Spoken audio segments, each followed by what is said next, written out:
What is the meanest thing anyone has ever said to you about being a single mom? Ooh, I don't get a lot of that kind of hate personally, like in real life, but I get it online. People call us pre-owned. I don't know how dirty I can get, but it gets really dirty. It's so crude what they say, and it's venomous. Like to have that much hate toward a stranger online. And sometimes I'm like, can you explain to me why this made you mad? Because I don't even understand why it would make you mad. But yeah, the words that they use, we can guess words that they refer to, the middle of our legs in very crude ways. Yeah. So, That's charming. yeah, Pre-owned. The yeah, funny thing is, though, we know 70% of divorces are initiated by women. We know that in general, women are the ones who stay and take care of the children. And even if it's a divorce or a breakup, generally speaking, the women are the ones leaving the men. So aren't they the ones who were discarded? yes, yes. I But mean, like I put something up this week. I say how basically like I could go out in the street and ask somebody, hey, do you want to have sex with me? And they'll say, sure.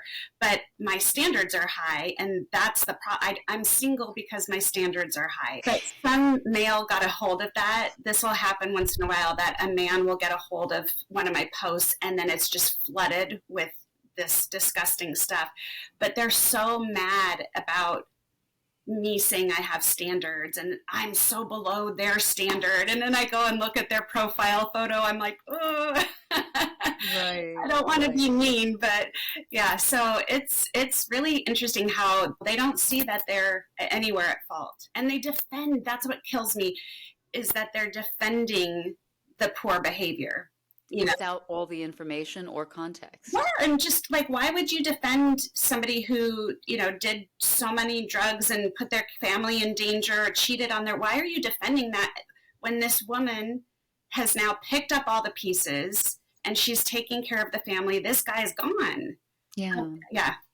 And in fact, one of the things that's interesting about your post is you at one point had specifically said that this is not referring specifically to your ex Yeah. and that he knows that because these are not situations that you're talking about that the two of you have been through together. Right. So there is no issue there. I want to start with some of the statistics Okay. because this is the thing that people don't get about single motherhood. It comes in all stripes, Mhm. right? Oh, The yeah. face of single motherhood is changing, and I would know because I'm one of them. Yeah. I'm often surprised when single moms talk about kind of people in their actual lives judging them because that has not been my experience. And I know that that is because I'm living in New York City. Yeah. I know that that's because it's a beast of its own. I know that's because I'm in a sort of like socioeconomic educational bubble Hmm. where women who make choices like this are presumed to have had good reason. And nobody's saying, well, they must have been violent. They're saying you must have had a good reason. Yeah. And by the way, as if violence is the only good reason to leave someone, Right. right? But they're also assuming that we're the ones that left. But that's sort of the point is that now I'm seeing everything online around divorce and single motherhood, just single motherhood in general, and it's becoming clearer and clearer to me that we are not at all homogenous as Yeah. a group.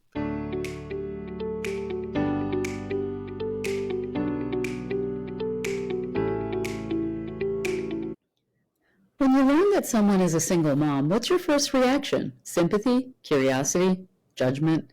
Maybe a mix. Well, you wouldn't be alone, but we are not homogenous. The face of single motherhood is changing, and not necessarily in the ways you might think. Some 10 million U.S. households are currently headed by a single mom. Almost 40% of births in 2022 were to unmarried women, and there has been a huge growth in the ranks of the single moms by choice, via IVF or adoption. Today's guest is Jennifer Muscatel, an Instagram influencer and founder of the Single Mom Society, who knows more than you would ever want to about the reality of it all. On today's podcast, Jennifer and I are talking about the trolls who target her for shining a light on deadbeat and absentee dads, and also, by the way, for having some standards. We are talking about the candid but sarcastic posts that took her viral to her own surprise in the first place, the most common questions that pop up in her DMs, and when Jennifer is the hardest on herself. Like all the single or divorced, or widowed, or never married, or by choice through IVF or adoption mamas out there living without anyone to share the moments, without backup in the middle of the night, without any milk in the fridge unless you put it there yourself. She's just putting one foot in front of the other, on the good days as well as the less good ones, because our babies are worth it, and so are we. And I think she's doing an absolutely knockout job. So it's worth noting some of these facts because I did do a little bit of research. I was just going to, I'll add on when you're done, the research that I've done on child support and the biases that come with that and how it began. You know, it was really, it was a racist man who created these laws against women of color. You know, that old stereotype that they had of a single mom and collecting welfare, that whole thing. That's where it came from in the 70s. When they made the child support laws, what they said is, if you're collecting child support, you can't collect welfare.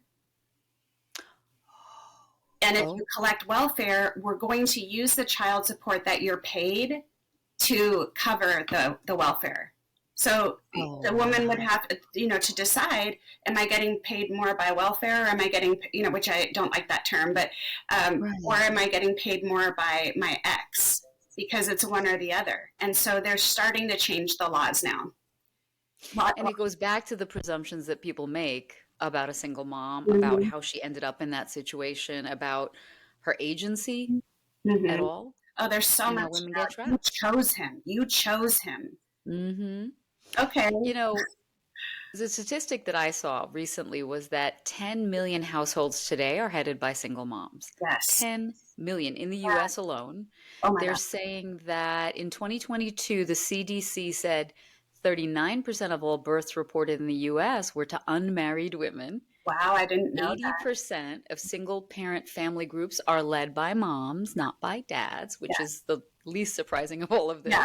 And that while the rate of babies born to single mothers has declined slightly, there is a notable rise in babies being born to single moms by choice.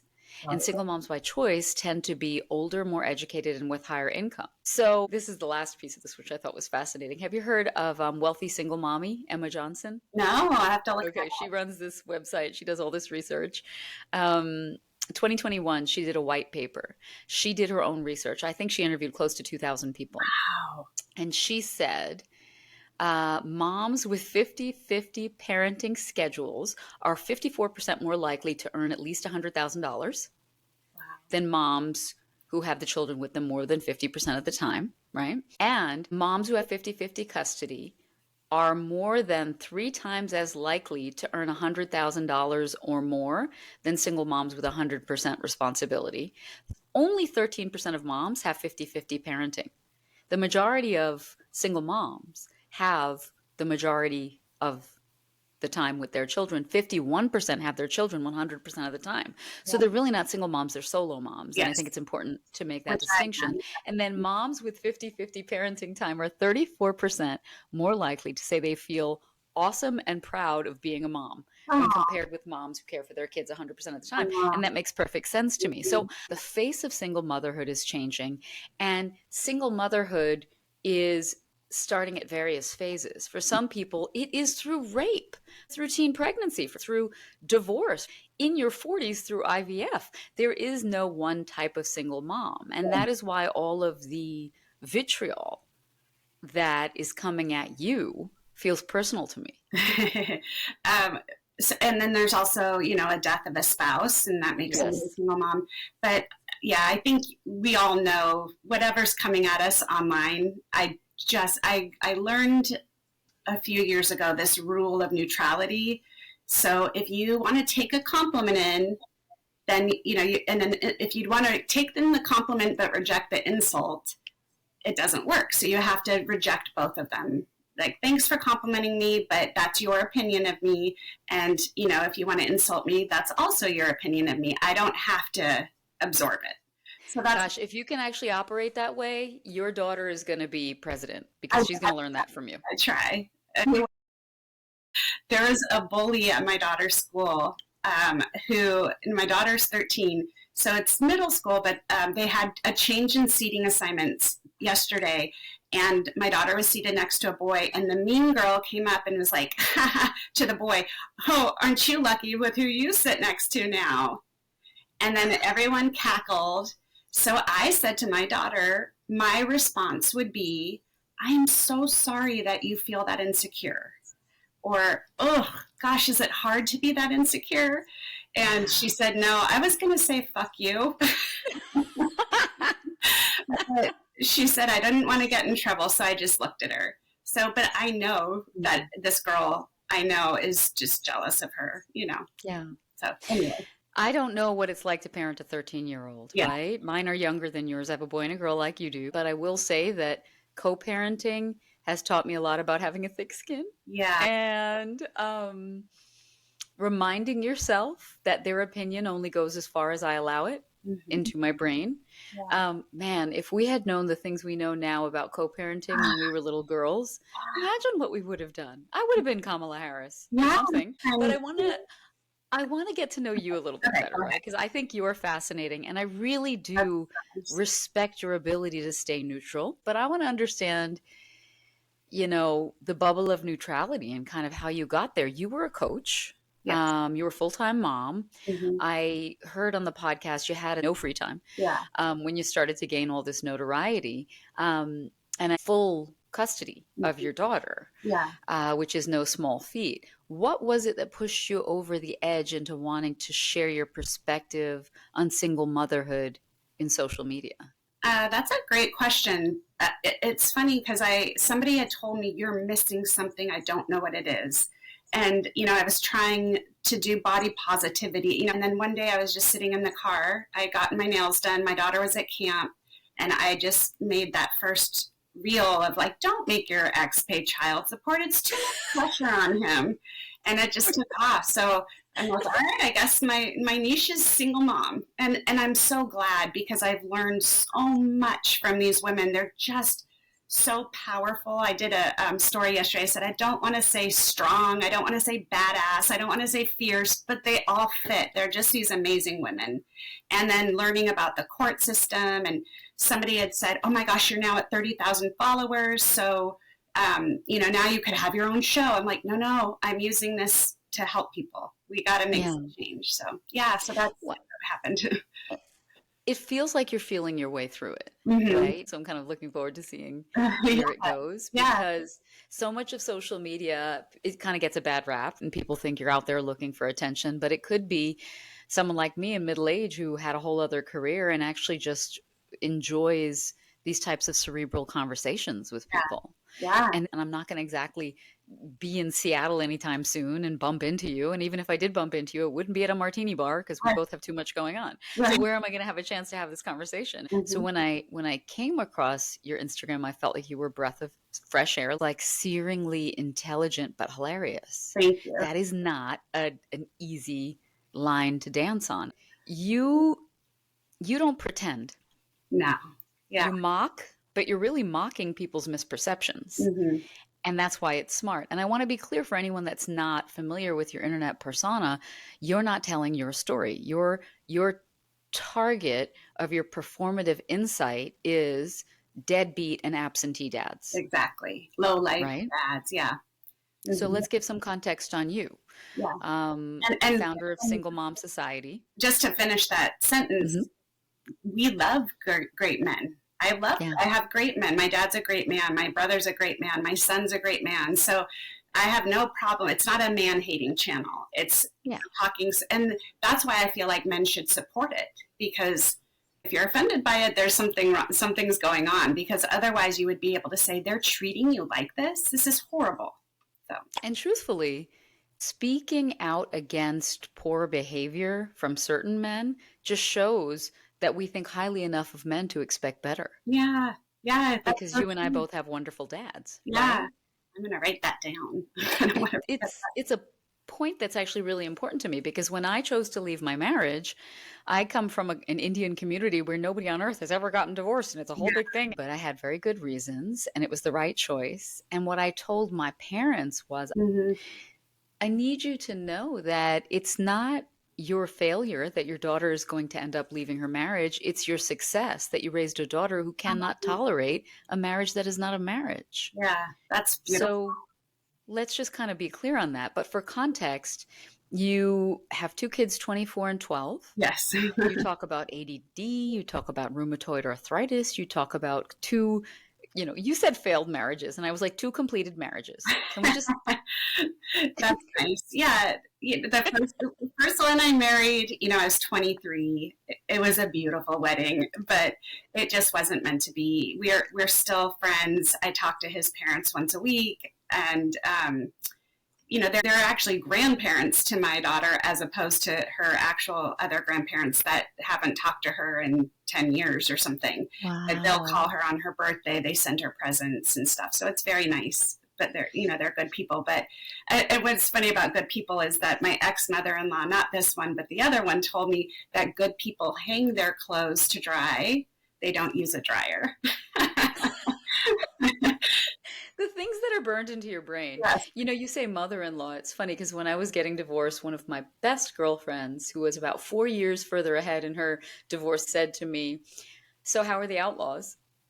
And I was like, "Oh my God, Interesting. that's brilliant. Can I use that?" She's like, "I bequeath it to you." I'm going to So, use that now. or your outlaws? Come on. That's fantastic. Yeah. Yeah. Yeah, I like that. So, Husband. I like that one too. so you were divorced Mhm. and you were parenting your first. Yeah. How old was he when you met your second? He was 6, and Okay. I'm Jewish, so we met at my favorite holiday is Sukkot, and you build like a little hut with fruits and vegetables hanging. And I had met his brother at a party, and his brother said, "I want to introduce you to my brother." And so they invited us to help decorate the sukkah, and it just, it was like, how you look at every green flag, like Mm. it's huge, and then every red flag you ignore. So I just like, oh, he put my son on his shoulders and my son got up on the roof. That's so sweet, that kind of thing. But then when I talk to my parents, they're like, what? This is wrong and this is wrong. I'm like, that's fine. So, There is so much fear that people don't talk about when you are a single mom. And the first time around you were divorced, your little guy was tiny, mhm, but also you were young. You start dating again, and it's the fear of who you're going to let into your life, but more so who you're going to let into your child's life. mhm. People don't talk about that roller coaster and the stages that you go through. I think a lot of women who leave their marriage and are mothers walk out assuming they're never going to get married again by choice. Yeah, yeah, that's true. How did you feel? I was actually like, one of the last things I said to him was, I'm never going to have sex again. Well, I didn't say that. But it's kind of sad because I really haven't had all that much. Like, I can't even remember the last time, but I'm very particular about who gets to be in that region. But again, standards. But yeah, I think I've wanted love. I do want love, but it can be a companionship. It doesn't have to be marriage. I won't marry again. I won't. If I did, it has to be a prenup. All of this stuff that you learn. But yeah, I would love to find somebody that's my equal or higher. And when people talk about marrying again, once you have your children, what does marriage mean? And I Right. think you grew up somewhat traditional. You're talking about your faith being important to you. I'm Hindu and Indian. I also grew up somewhat traditional. I always thought maybe I'll get married, maybe I won't. But if I do get married, I will have children. If I do Yeah. have children, they will be in the context of being married. There was just certain things in my head. Yes. And so then it begs the question for so many of us later in life, Hmm. what is there to want in marriage if you already have your children and you don't need anybody for money? What does marriage really look like this time around? So Exactly. when you met your second husband, Yeah. I was how soon desperate. after?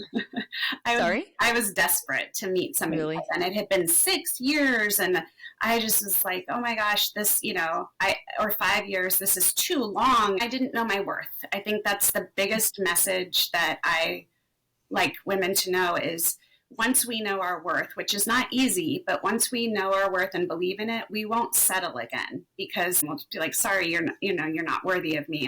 So I didn't know my worth, and I settled terribly, and it was a disaster. It really was a disaster. Could you encapsulate what it was that was not a fit in that marriage? Yeah, beforehand, like there's a socioeconomic difference between his family and mine. And I was like, that doesn't matter, that's snobby. And I literally paid for everything in our marriage. Everything. Like if there were socks in the drawer, I had bought them. And then he was using the money to buy drugs or to buy alcohol. But but also there is a huge difference, which I tried to ignore. My parents asked me to go to a rabbi to talk it out. His family, they loved Jesus so much that they became Jews so that they would be like Jesus. And that's like the one key component, that Judaism, our God is not Jesus. Like that's, and so It's a fundamental incompatibility. yeah, and like just the family that's going to go to that trouble to all convert to a different religion because of Jesus. There's just going to be differences. There just are. So, Yeah. but I don't know what happened to him as a child. I know there was a lot of shaming because it was almost like a cult that they were in. I think he's, not only is he a drug addict and an alcoholic, but he's not diagnosed, but I would believe he's a sociopath because I think that addicts can recover, but he cannot recover. Sometimes I think the labels actually hurt us. I think the point is this person was shitty to me. Yeah. And did not take feedback and did not learn their lessons. How long were you together? And I'm assuming you're the one that pulled the trigger to end it. Yeah, but I didn't want to. That's what's so crazy. So I met him in 2006 and we split in 2014. And we married in 2008. And I didn't want, I was still in that love trauma bond, love bubble. So I was desperately hanging on. So the first time he went to rehab, I was humiliated in the community, like this whole thing. And then I had like the most remarkable moment of my life was my grandma died while he was at rehab. I think you may have heard this story already, but I called the rehab facility and they wouldn't let me talk to him. And I felt like I was entitled. I had a reason. And they said no. And I said, well, what will I tell people at the funeral? And she said, you'll tell them the truth. You never know who it will help. And it was like, it literally changed my life. That's not really how I was raised on the island where I grew up and, in this small Jewish community. So after that moment, I just said, I will tell the truth from now on because I want to help people. The way I describe it is like as if his family gave him an heirloom vase and he said, can you help me take care of it? But he kept throwing it on the ground. And then I would glue it back together for him, and then he'd throw it down again. And then finally you say, I don't want to glue it anymore. And that's really what happened. So the last rule we had was, I know you're going to use, I just need you to tell me the truth when you are using. And he broke that rule. And I remember even going to my therapist that day and saying, did I make the right decision? And she's like, has he crossed every boundary? I said, yes. And she said, so what do you think? Okay. Yeah. Well, having people close to me with addiction of various types, I will say, you were literally asking, are we married?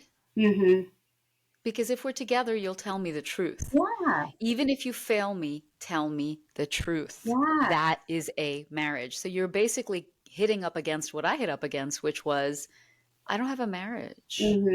So when you leave your husband and you have children, sometimes people don't understand it's not really a choice. It's just an admission of reality. Yeah.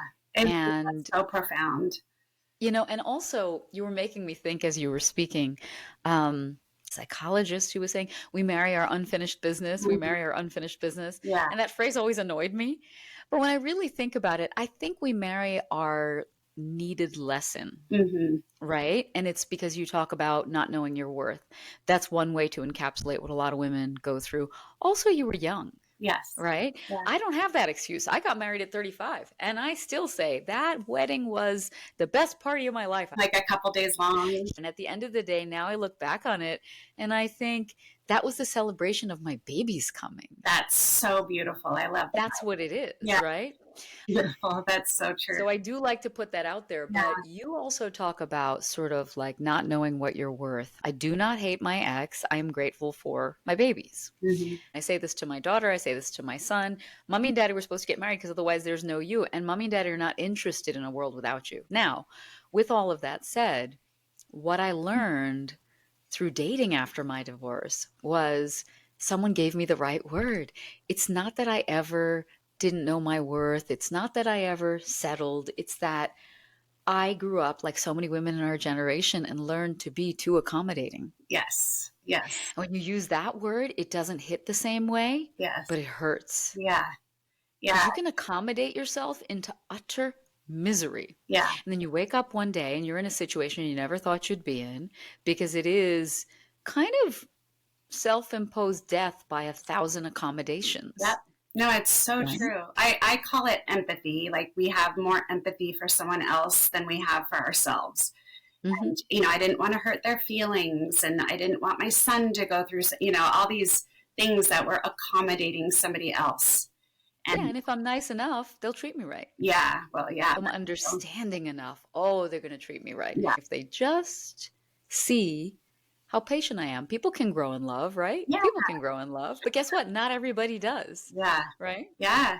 Yeah. Well, and you know, on a lighter note, I wanted to talk to you a little bit about dating as a single mom. When I first got divorced, I was looking with the same standards that I was looking for with my first husband. And like you said, generationally, you know, we were taught you get married and you are taking care of the household and the kids and all these things. And that was my purpose. Oh, and then let's throw in work, you know, for your generation, you know.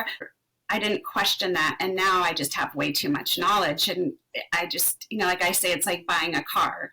That if I went to buy a car, if I didn't need one, then I'm going to be really picky and I'm going to take my time so that I get exactly what I want. And I might even order it in and wait till it comes and, you know, but in the past, I would have just gone and bought the first car that I looked at.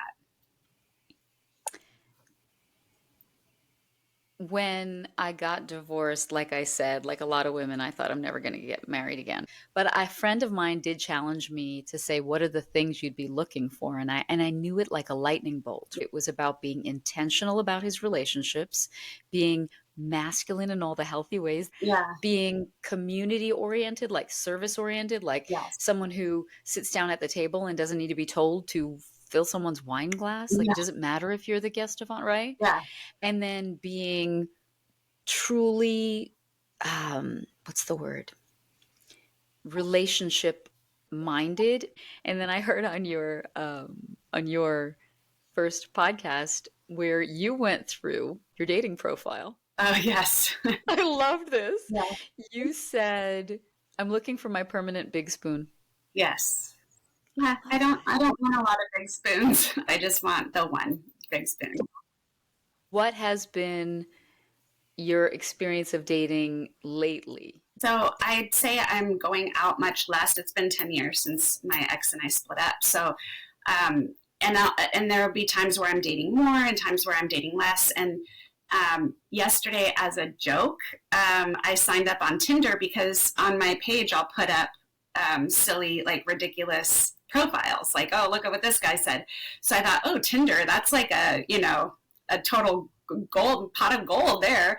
But there was one match that I grabbed again. And then when he messaged me, I realized I've gone out with him already and I didn't like him. He lies about his age and he was obnoxious in the restaurant. And but he did get COVID when I knew him and I drove him over food and a COVID test. So I'm like, wait, are you the one that lives here? So, yeah. You know, the number of people who are so cavalier about dating these days that they will forget they have asked you out and taken you out before. Oh, yes. I've had it worse where like someone ghosted me and I'm like, why are you matching me again? You ghosted me last time. Oh And then my there's God. always, Do they respond? I didn't do that. Oh, but I will say, in their defense, I've changed a lot in my appearance. Like I've lost Okay. 150 pounds. My hair was short. I've changed a lot. So sometimes people just don't recognize me, which is fair. Well, I look the same, Yeah. and men just are not paying attention. I really do think they swipe right on everyone, Yeah. you know, That's and quite it's such a helpful. turnoff. Yeah. So, have you had a horror story of Oh dating? gosh, there's so many. One of the most recent ones, I asked him what he's looking for in a woman, and he said someone to roll his cigars and light his cigars for him. I was like, "Are you serious right now?" Like, but I mean, I had them from the get go. From even when Eli was little, when my son was little, I had the first one out. He invited me to a Gordon Lightfoot concert, which I still don't even know what music that is. It was my babysitter was late, and so I got to the venue late, and he was mad. And I said, are you upset?" He said, "We'll talk about it later." And I was No, like, we won't. Yeah. "No." No, we will not, sir. Yeah. So I, threw down. It was like a set price for dinner. So I threw down my money and I left. But I wasn't gonna let him say, "Oh, and she didn't even pay for herself." I was putting down my money. Yeah. So There's so much complexity now because there are no norms, yeah, right? I think we grew up in a generation where chivalry was a thing. yeah, I know my company is worth at least like a chicken piccata, like it may not be like steak level, but yeah, it's like at least yeah, Chardonnay and like a chicken piccata yeah, level. Like I know I'm at least that funny. I know I made you laugh at least that much, yes, right? yes, But meanwhile, those are not the norms anymore, yeah. right? Whether people even ask anybody out is not the norm anymore. It's Oh, very upsetting. no, what's funny? I was in court because I had a stalker from like July to maybe November, and so I have a restraining order against him. So this stalker, how did you meet him and how did this Well, happen? that's Or did he just actually the horror story of all. I met him several times on Bumble. We would match, and he's a handsome guy in his photos, Mhm. not in person, but he had this reputation of matching with people and then ghosting. And Okay. so I never ever met him. But there's those Facebook pages, "Are we dating the same guy?" Yes, love it. Yes. So he was on that often, people saying, "Do you guys know this guy?" And he, ghosted me. So I went off the page. I wasn't a member anymore, but I matched with him again just to poke the bear, I will say.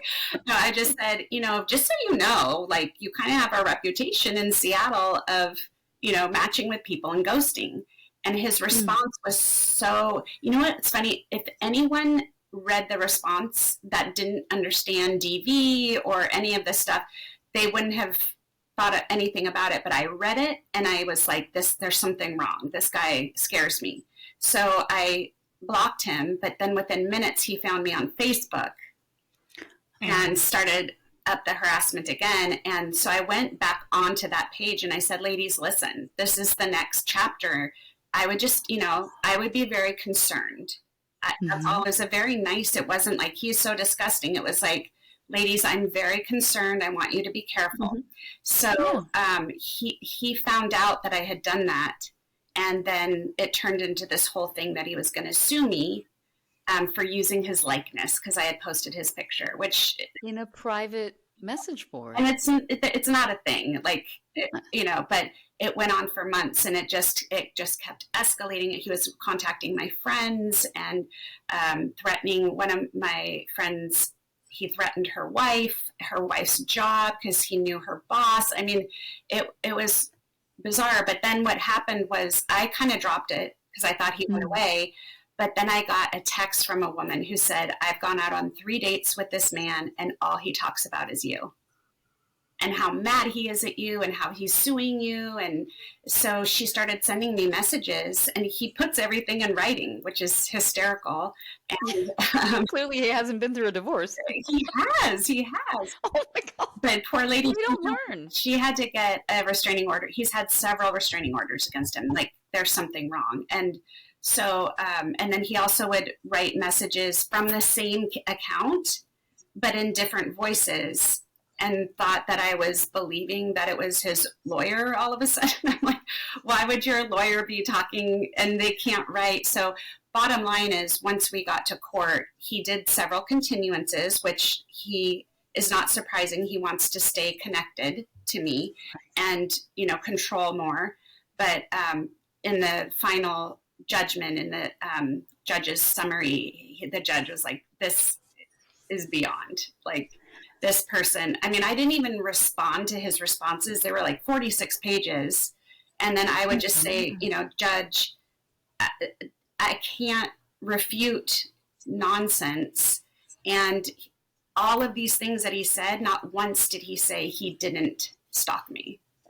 What are we all doing? Yes. At this point, it's gotten somewhat scary out there. Mm-hmm. And at some point, I will never settle.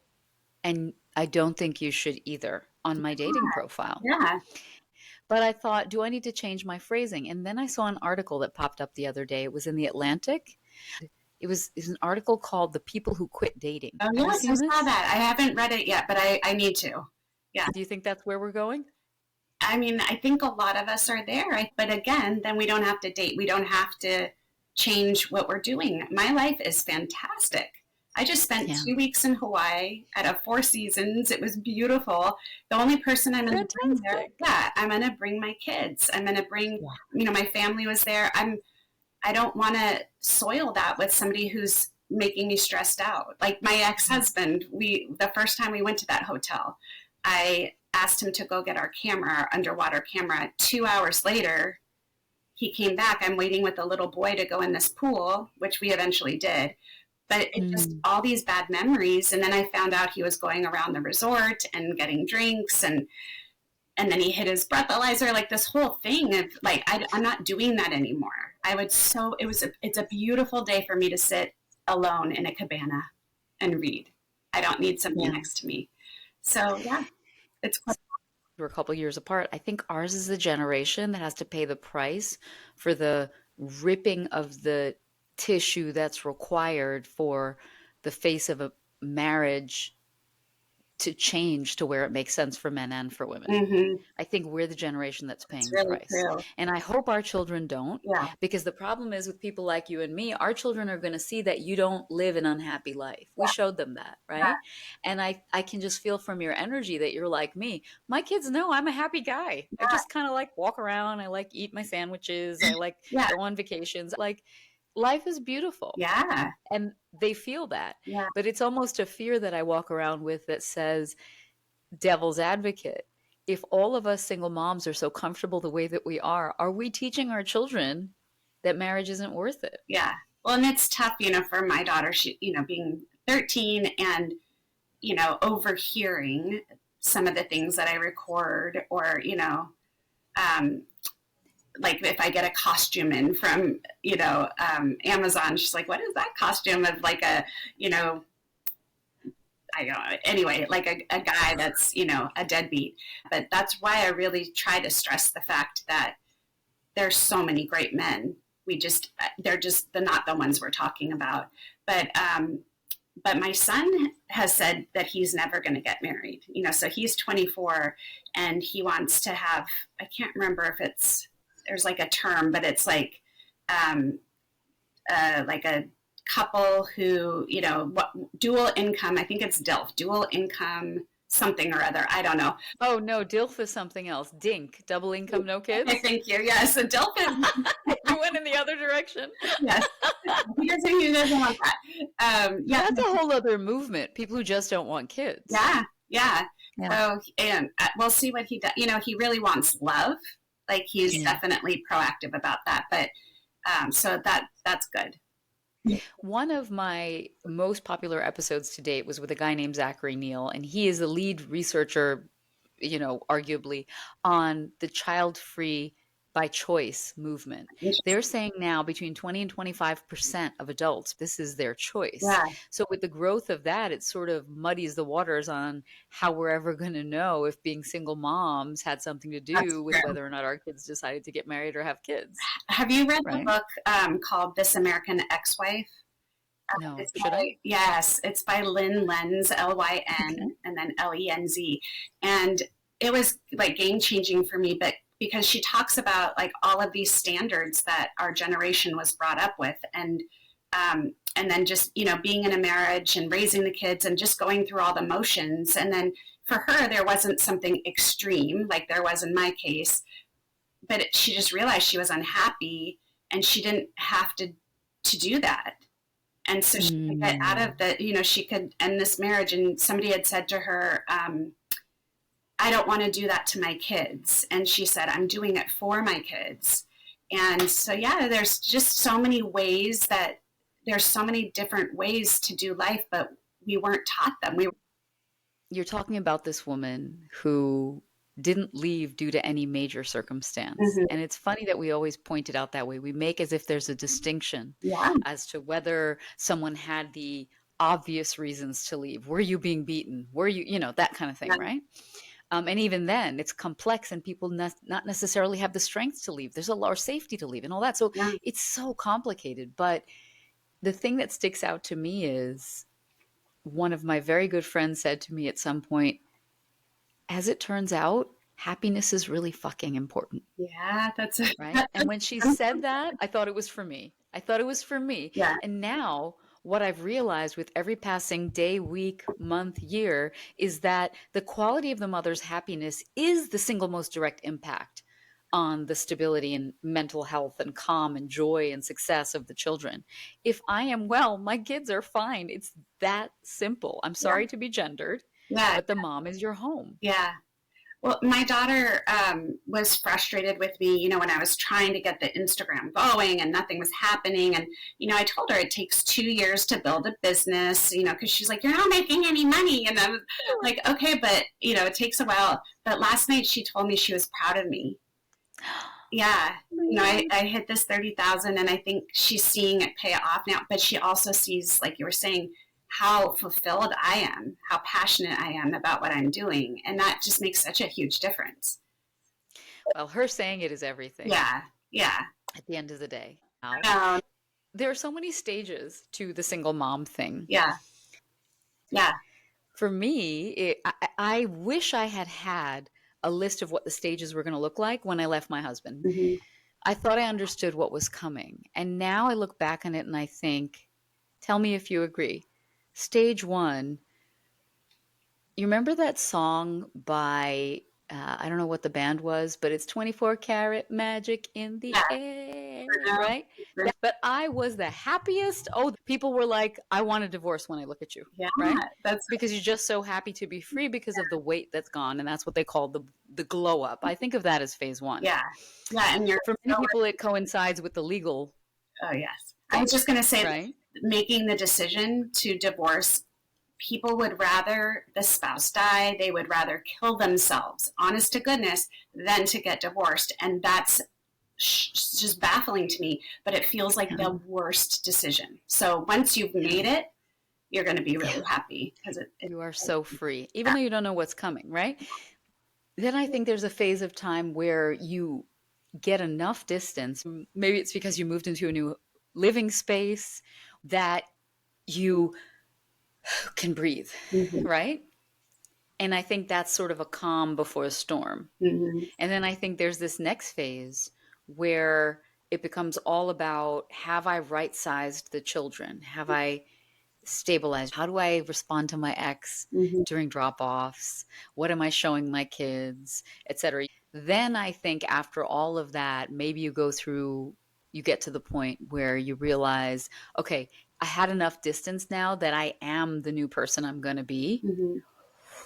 What do I really want? Yes. Yes. Yeah. Yeah. I remember it was during COVID, and I got sick of my own story.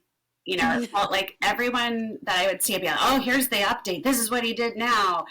And then I realized, I'm like, I'm sick of telling that story. It's dragging me down. I'm stuck to him still. I'm still giving him energy. And if I'm sick of it, everyone else is sick of it. And I said to my kids, from now on, we have a happy story. We have a happy story. You know, whatever happens, if we get a flat tire, there's a happy reason for it. So, yeah, it was just a shift of like, how do I want to live my life? So what was the story you were telling yourself that you needed to stop telling Oh, yourself? it's just, he's a drug addict. And, now I'll say it to help people. But back then it was like, oh gosh, do you know what he did? I guess by then the divorce was far, but he kept continuing to harm me for years. He's been a little quiet lately. I'm a little worried about it. But I say like a quiet baby daddy is like a kid, that's quiet in another room, like a toddler. You're scared. Yeah. Do they have a marker? What are they going to do? But yeah, so he just doesn't want to follow the parenting plan, which requires. Oh, yeah, yeah, same. Yes. And also they call it post-divorce abuse, Yes. and it's not a phrase I was familiar with. Yes. Yeah. And so those were the stories, and I was like, ah. And I think even just letting go of it maybe helped, because COVID was really hard for my daughter because she wanted to see him. But in order to see him, he needed to have a supervisor. But he couldn't get a supervisor because of COVID. And so they wanted me to do it. And eventually I said, I'm not happy. This is so uncomfortable for me to spend an hour in this man's presence. I can't. And so and it's heartbreaking. Yeah, she was really resentful because she just felt like, fix it. You fix everything else. Fix that for me. And I couldn't. Yeah. It is so hard to give yourself grace for those moments when you can't give your kid what they're asking for. But at some point, you have to learn to balance taking care of yourself and putting on your oxygen mask. And it's a situation nobody can understand until they're in it. Yeah. And then you find yourself wanting to apologize to your child, but you don't want to make their life about the divorce. Right. It's so complicated. Yeah. I just wanted to say, we kind of touched on it briefly about how we always feel like we have to have a good reason to leave. And so one of the things that I talk about is you do not need proof. If somebody is making you unhappy, that's all the proof you need. Like same thing, if he's not behaving like somebody who's clean, that's the bottom line.